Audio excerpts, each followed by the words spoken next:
Welcome to Renewed by Faith. Today we are taking a look at the book of Job, chapter 2.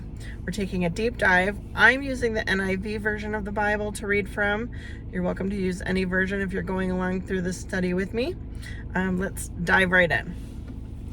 So, chapter 2 of Job.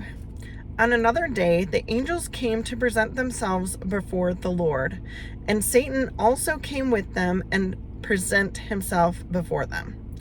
And the Lord said to Satan, "Where have you come from?" Satan answered the Lord, "From roaming throughout the earth, going back and forth on it." The Lord said to Satan, "Have you considered my servant Job? There is no one on earth like him. He is blameless and upright, a man who fears God and shuns evil. And he still maintains his integrity, though you incited me against him to ruin him without any reason." "Skin for skin," Satan said. "A man will give all he has for his own life, but now stretch out your hand and strike his flesh and bones, and he will surely curse you to your face." The Lord said to Satan, "Very well, then he is in your hands, but you must spare his life." So Satan went out from the presence of the Lord and afflicted Job with painful sores on the soles of his feet to the crown of his head. Then Job took a piece of broken pottery and scraped himself with it as he sat among the ashes. His wife said to him, "Are you still maintaining your integrity? Curse God and die." He replied, "You are talking like a foolish woman. Shall we accept good from God and not trouble?" In all this, Job did not sin in what he said. When Job's 3 friends, Eliphaz the Temanite, Bildad the Shuhite, and Zophar the Naamathite, heard about all the troubles that had come upon him, they set out from their homes and met together by agreement to go and sympathize with him and comfort him. When they saw him from a distance, they could hardly recognize him. They began to weep aloud, and they tore their robes and sprinkled dust on their heads. Then they sat on the ground with him for 7 days and 7 nights. No one said a word to him because they saw how great his suffering was. So let's take a look at this. So again, it's another day. Job's already lost his children, his 10 children, all of his wealth, of his animals, all of his servants. He just has his wife, and it seems like he has some friends. And he did have his health until just now, right? So initially he was mourning the loss of everything. He never blasphemed God or said anything against God. In the first chapter, in the end, he fell down and worshiped God, praised God, and did not charge God with any wrongdoing. So this time, angels come again, present themselves before the Lord. Here comes Satan, fallen angel. We know this. Comes to present himself again. God says, "Where have you been?" He says, "I've been roaming around the earth."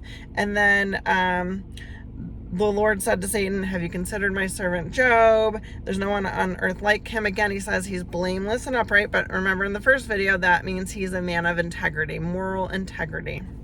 Okay, and he even confirms that. He said there's no one on earth like him. He fears God and shuns evil and still maintains his integrity, though you incited me against him to ruin him without any reason.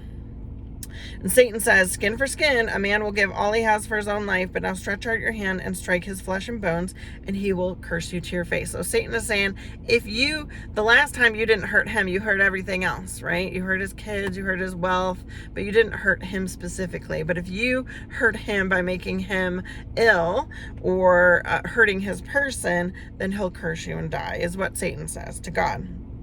And God says, "Okay, go ahead. I'm giving you authority to do what you need to do, but keep his life. Don't kill him." Okay? So Satan inflicts this horrible disease upon Job and gives him these painful sores from the bottoms of his feet to the crown of his head. So his whole body is filled with these sores that are bothering Job so much that he takes a piece of broken pottery and scraped himself with it. Which is a sign also of sacrifice and mourning, and sat among the ashes. Like, he's just like, okay, I'm sitting among the ashes and I'm going to mourn and give my blood as sacrifice for this ailment that I'm dealing with. And his wife says to him, you're still maintaining your integrity, curse God and die. So she's being tempted. She's tempting Job to try to curse God as well, but Job doesn't fall for that, right? He's not going to curse God. He's going to just sit and mourn. And then his friends, he has 3 friends, Eliphaz, Bildad, and Zophar. They get together and they decide, we've heard about what happened to poor Job. We're going to go sit with him, and we are going to sympathize. It says sympathize with him and comfort him, right? And as we know, if we've read this whole book all the way through, sympathy, not empathy, is what they do. But initially, they take a great approach in helping someone through their grief, right? They come and they show signs of mourning as well with him. They tear their robes, put dust on their heads, signs of mourning, symbols of mourning, and then they sit on the ground with him for 7 days and 7 nights and do not say a word to him because they saw how great his suffering was. Now let's stop right there. First of all, the topic of grief. This is the greatest thing anyone could do, right? So they start off doing the best thing anyone could ever do with somebody who's going through grief is to just sit with them. Sit with them and just sit with them. There's just simple as that. Like, that is the biggest thing. They feel like they are not alone. You are there. It's their opportunity to speak if they want to speak. Not pressuring them to speak, not saying it's going to be okay because we don't know if it's going to be okay. Not saying, they're better off, or at least they're in heaven or whatever, right? It's always best to just sit with somebody in their grief. Now, do they do that continuously? They did it for 7 days. That's amazing, right? I think that is beautiful. But then they take it to a different level, which we'll see in the next coming chapters. But just remember that it is a beautiful thing to just sit with somebody in their grief. That is true empathy, not necessarily sympathy. Sympathizing is, oh, that sucks. Sorry to hear that. Empathizing is, I take that upon myself and I sit in it with you.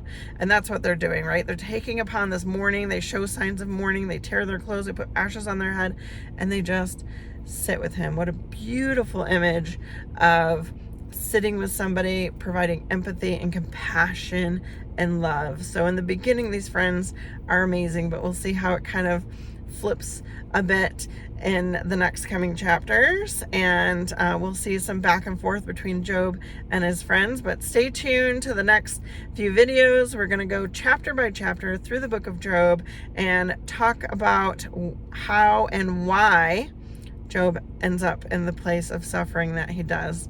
And there's more to the story than we are often told. So thank you for joining me. Have a blessed day. God bless you. Thank you for joining. Take care. Bye-bye.